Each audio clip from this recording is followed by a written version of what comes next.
Madre mía, lo que me han contado. Resulta que hay una aplicación nueva, TikTok, esta que se llama, que baila la gente haciendo un poco el tonto, que se han hecho virales unos chavales ahí haciendo unos truquitos. Yo os digo una cosa, la virtud del tramposo es la discreción. Echa la ley, echa la trampa.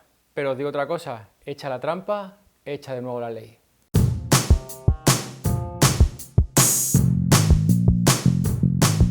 Bueno, pues aquí estamos en un nuevo vídeo, vamos a corregir las actividades de la inflación y bueno, es un vídeo un poquito largo, pero he querido que quede bastante bien claros los conceptos, así que bueno, sin más vamos a ver el vídeo. Pues vamos a corregir las actividades, vamos a comenzar con la pregunta 1, que es una pregunta de tipo test.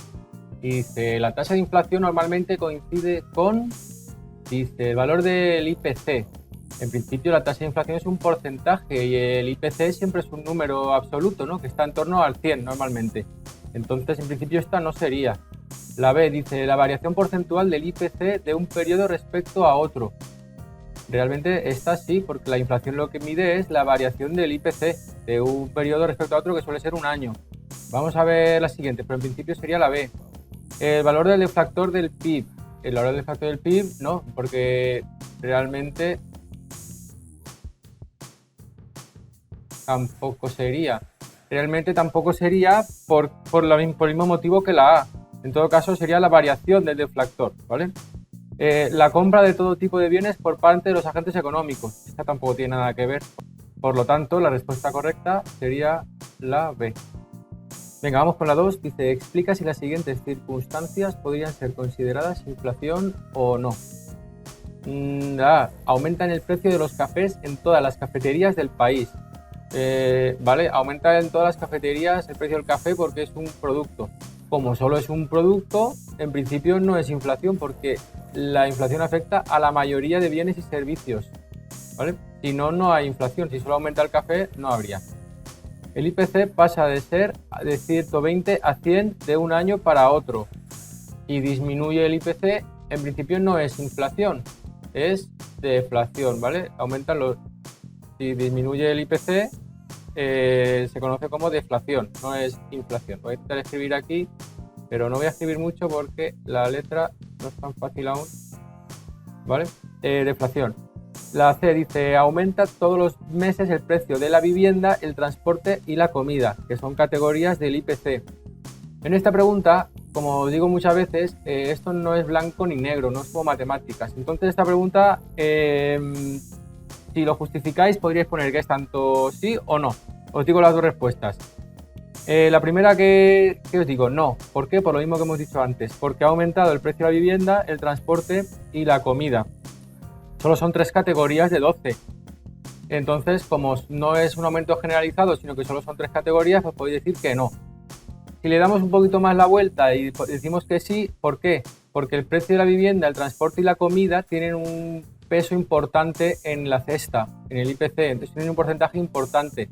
Entonces, si sube mucho el precio de vivienda, sube mucho el precio del transporte y sube mucho el precio de la comida, podría ser que sí que hubiera inflación, ¿vale? Pero por lo tanto, si decís que no y justificáis por lo anterior, es válida, y si decís que sí y justificáis por lo que acabo de decir, también es válida. Acordaros, lo importante siempre es cómo lo justificamos. Esto no es blanco ni negro, tiene muchas lecturas.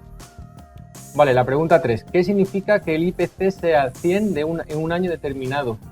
Esto tiene que ver con la teoría, es un poco para sentarla, y es que el IPC lo que se hace es determinar siempre un año base, y a partir de ese año base, que es la referencia, se ve si el IPC sube o baja, ¿vale? Entonces, a ese año base se le dice que el IPC es 100. ¿Vale? Es un simple término matemático, ¿vale? Se le dice que el IPC es 100, este es el año base, entonces a partir de ahí vamos a analizar si los precios suben o bajan. El año base no es permanente, cada cierto tiempo pues cambia, ¿vale? Y se decide otra vez el año base cuál es. La 4 dice, razona si son verdaderas o falsas las siguientes afirmaciones. La primera, si aumenta el precio de la vivienda, como es una categoría para el cálculo del IPC, entonces hay inflación, manteniéndose los demás precios constantes.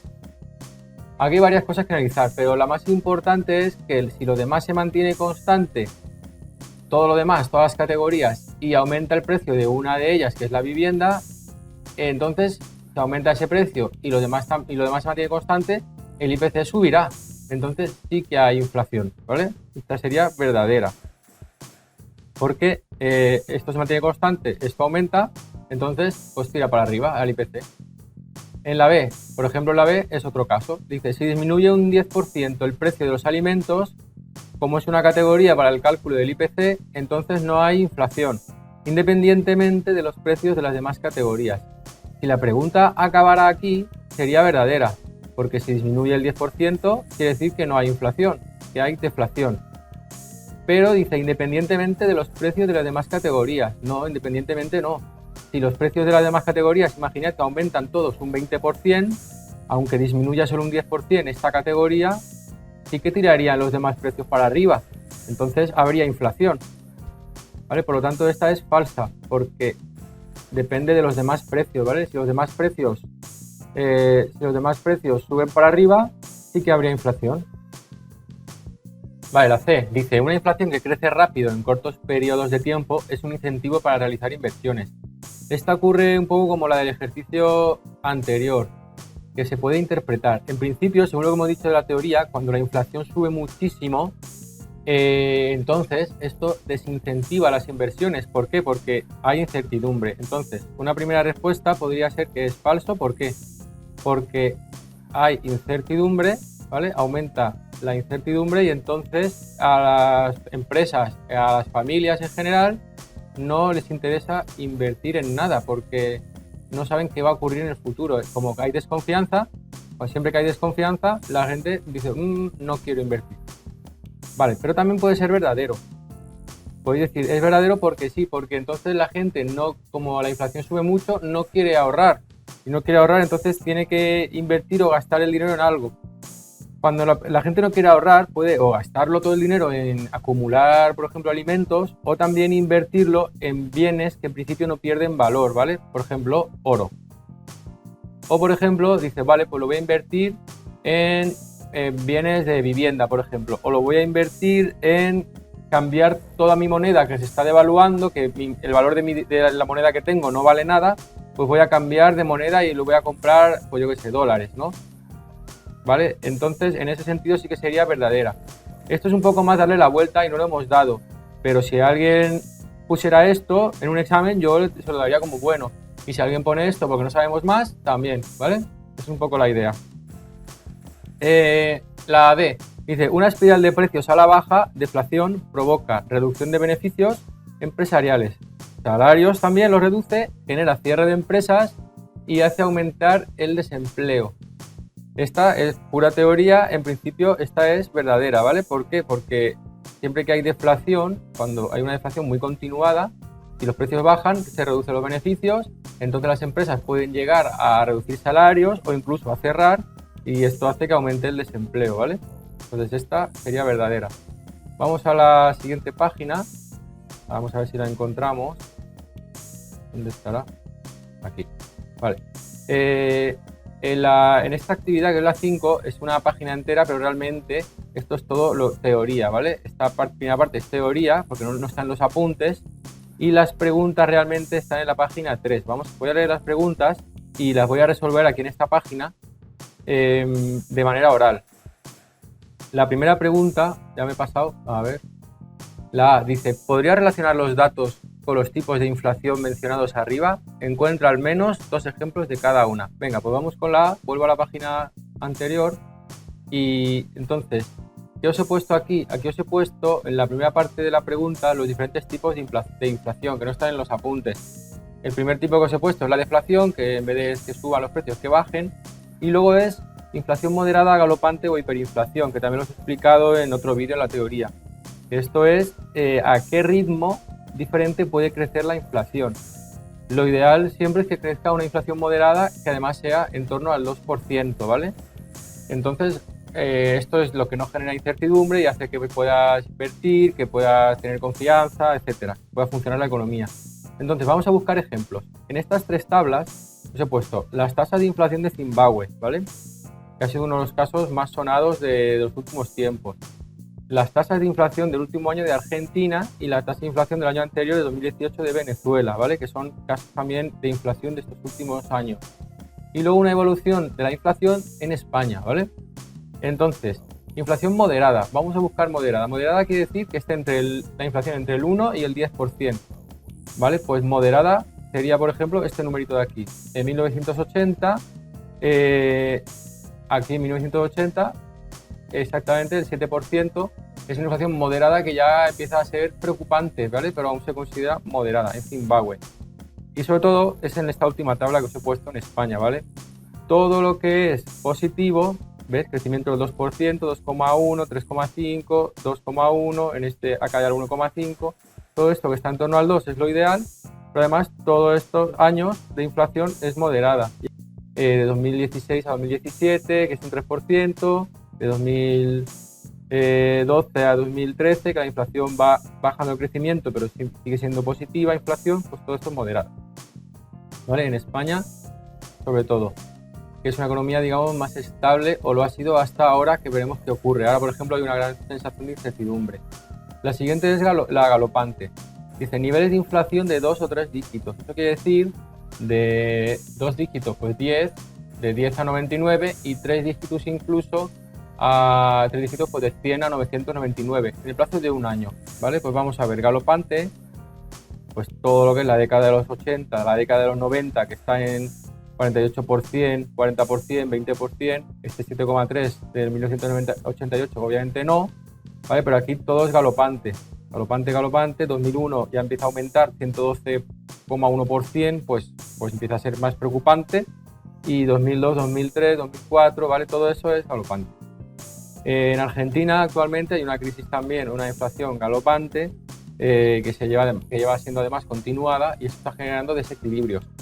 Pero donde actualmente está el mayor problema de inflación en el mundo es en Venezuela, donde en 2018 podéis ver que la inflación fue un 130.060%. Esto no es galopante, ¿vale? En 2017 aún sí, pero ya tirando a hiperinflación, que es lo siguiente, ¿vale? Que ya son precios desorbitados, o sea, aumentos de precios desorbitados. Por ejemplo, fijaros en Zimbabue en 2006, 1.281, en 2007, 66.212,3% el aumento. Y en 2008, es increíble, es 231.150.888% el crecimiento. En julio, en un mes. O sea, y en agosto, en el mes siguiente, 471 millones en un mes, ¿vale? En septiembre de ese año, muchísimos ceros, ¿vale? Ya hablando de miles de millones, de billones o incluso de miles de billones, ¿vale?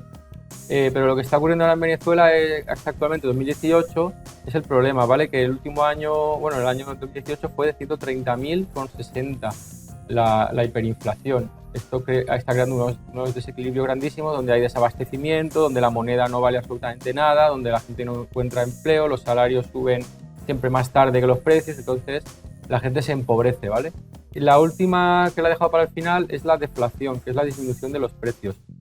¿Qué tenemos que buscar en una tabla? Deflación, cuando sea negativo. Aquí no hay ningún número negativo, por lo tanto no hay deflación. En Argentina tampoco hay ningún número negativo, no hay inflación. Y en Venezuela tampoco. ¿Dónde hay deflación? En España. En España hubo deflación. Si miramos la gráfica, deflación no quiere decir que la gráfica disminuya, ¿vale? Esto es lo que muchas veces nos confundimos. Si la gráfica disminuye, quiere decir que la inflación está disminuyendo, pero los precios siguen aumentando, ¿vale? Los precios aumentan, pero cada vez aumentan menos, por eso la gráfica disminuye. ¿Cuándo hay deflación? Cuando el crecimiento es negativo, o sea, cuando la gráfica pasa a estar debajo del cero, ¿vale? Por ejemplo, a partir de 2014 en España hubo deflación, los precios bajaron, ¿vale? Porque la gráfica ya está debajo del cero. A mediados de 2014 fue menos 1,3%, a 2015 se situó en el cero y así, ¿vale? Siempre que esté por debajo del cero la gráfica, en todos esos puntos habrá deflación. La B. Si vivieras en Argentina o Venezuela, donde existe una situación de incertidumbre, ¿qué harías con el dinero que ganas cada mes? Lo que hemos visto, pues cada mes tú ganas un salario, entonces sabes que los precios pueden subir o no. Tienes una desconfianza brutal hacia la economía y hacia hacia lo que va a ocurrir. Entonces, normalmente con ese dinero lo que haces es o lo cambias a dólares, que es una moneda más segura, pero lo que suele ocurrir es que los bancos pues limitan esos cambios para que no todo el mundo quiera cambiarlo, porque si no, entonces el peso argentino, digamos que desaparecería, por decirlo así. Entonces lo que ocurre es que lo gastan literalmente, aunque sea acumulando productos, arroz, productos que no perecederos, ¿no? Sobre todo comida, dependiendo del nivel de vida que tenga cada persona, ¿vale? Y con el dinero que tienes ahorrado, lo mismo. O intentas cambiarlo de moneda o intentas comprar bienes que no cambien de valor o directamente lo gastas porque cada vez vale menos. Tú imagínate que lo que ganaste trabajando un año, con ese dinero ahora ha subido tanto los precios que solo puedes comprar una docena de huevos o yo qué sé, o un paquete de arroz. Entonces, cuanto antes lo quieres gastar para no perder ese poder adquisitivo. Por suerte, en Europa no estamos acostumbrados a vivirlo, pero es una situación que genera mucha angustia porque no sabes lo que va a ocurrir. Vale, pues con esto ya estaría todo corregido. Nada, pues espero que haya servido. Veis que esto a nosotros lo vemos como muy lejano, pero sí que es verdad que está afectando en varios países y esto afecta a la vida de las personas. Los contenidos que estamos viendo realmente están muy vinculados con la realidad. Y nada, nos vemos en un próximo vídeo y ánimo.